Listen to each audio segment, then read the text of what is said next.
ሰላም ውድና የተከበራችሁ ተመልካቾች እንዴት ቆያችሁ? ዛሬ ሱፍ አብረን እንሰራለን። እስከ ቪዲዮ ፍጻሜ ከኔ ጋር ቆዩ እላለሁኝ።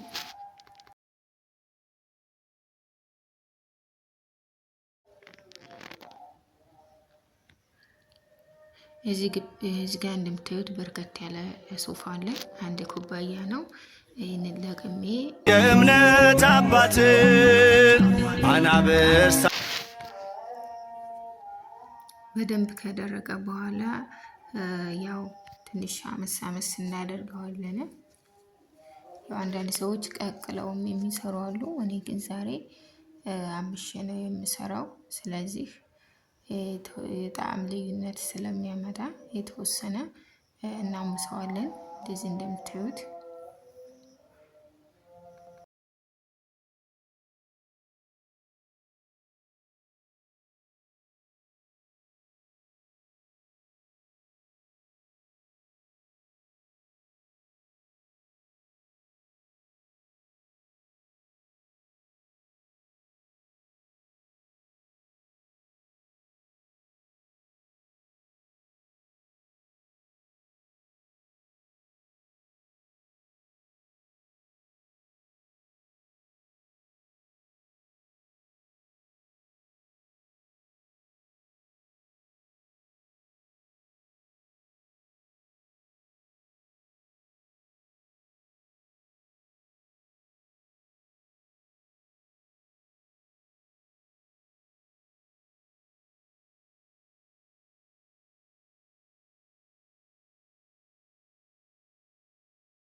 ከዛ በመቀጠል ይህንን በውሃ እናቀጥነዋለን።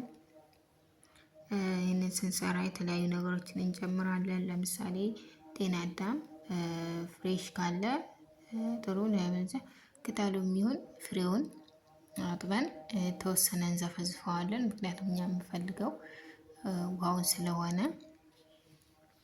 እና ስናቡካ የጤና አዳሙን ውሃ አብረን እንጠቀመዋለን ማለት ነው።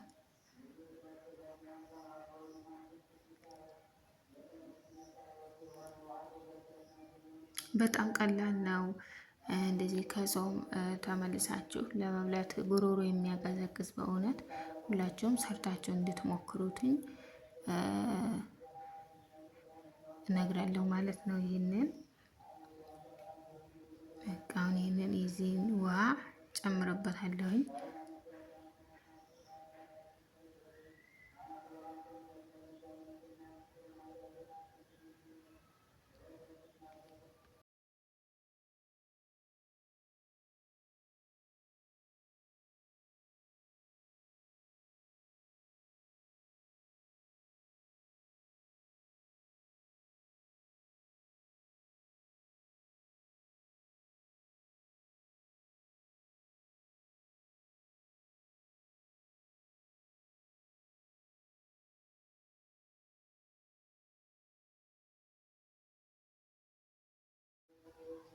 ተመልካቾቼ እዚህ ጋር ጨው ጨምራለሁ።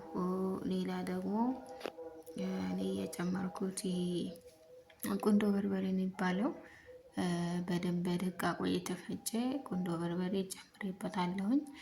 እናንተ ሌሎች ግብአቶችን መጨመር ትችላላችሁ። እኔ ለዛሬ ይህንን ነው የጨመርኩትኝ።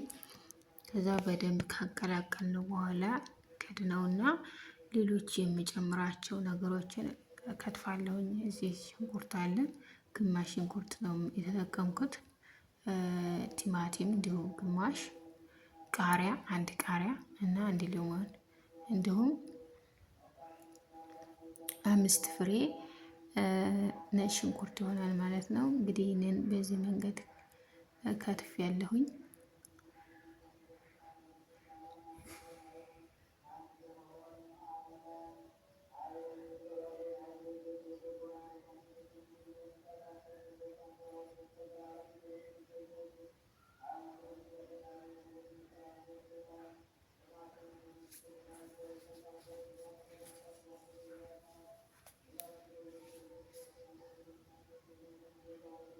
እንግዲህ ተመልካቾች የቃሪያውን ፍሬ በዚህ መልኩ አስወግጄ አለ። አሁን ነጭ ሽንኩርት ነው የሚቀረኝ። እንደዚህ በደንብ ካደቀኩ በኋላ ምክንያቱም መጨረሻ ላይ የምንጨምረው ስለሆነ በደንብ ቢደቅ መልካም ነው።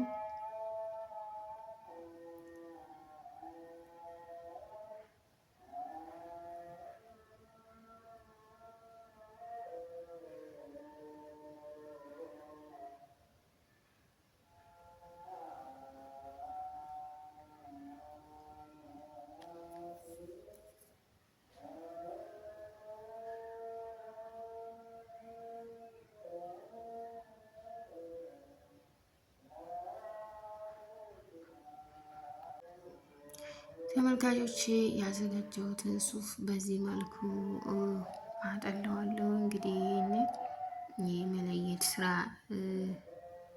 እየሰራ ነው። እንደምታዩትኝ በጣም ያምራል። ወፈር ያለ ይመስለኛል። እንግዲህ ያዘጋጀሁት ለሁለት ሰው የሚሆን ነው። ስለዚህ አሁን ደግሞ እዚህ ጋር ያደቀኩትን ነጭ ሽንኩርት ጨመርኩበት። ሎሚ ፍሬውን ካወጣን በኋላ በደንብ ምክንያቱም ፍሬው ከገባ ጥሩ ስለማይመጣ ፍሬውን አውጥቼ እንደዚህ ፈሳሹን ብቻ ጨምሬ አቀላቅለዋለሁኝ። ከዛ በኋላ እንጀራው በጣም ትናንት ነበር የጋገርኩት እና በበረደ እንጀራ ደግሞ በጣም ነው የሚስማማው።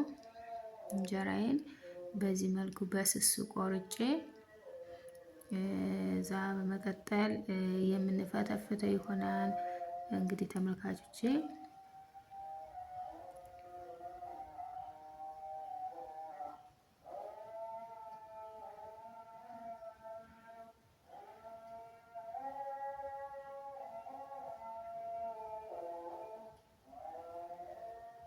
ይህንን ይመስላል የዛሬው የሱፍ ፍትፍት።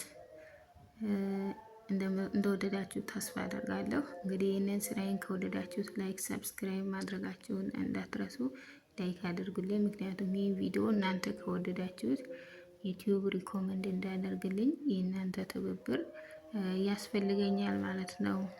ስለነበረን ቆይታ በጣም አመሰግናለሁ። ሀሳብ አስተያየት ካላችሁ፣ ያልተመቻችሁ ነገር ካለ ኮመንት ጋር አሳውቁኝ። ስለነበረን ቆይታ ከልብ አመሰግናለሁ። በሌሎች ቪዲዮዎች እስከምንገናኝ መልካም ጾም፣ መልካም ቆይታ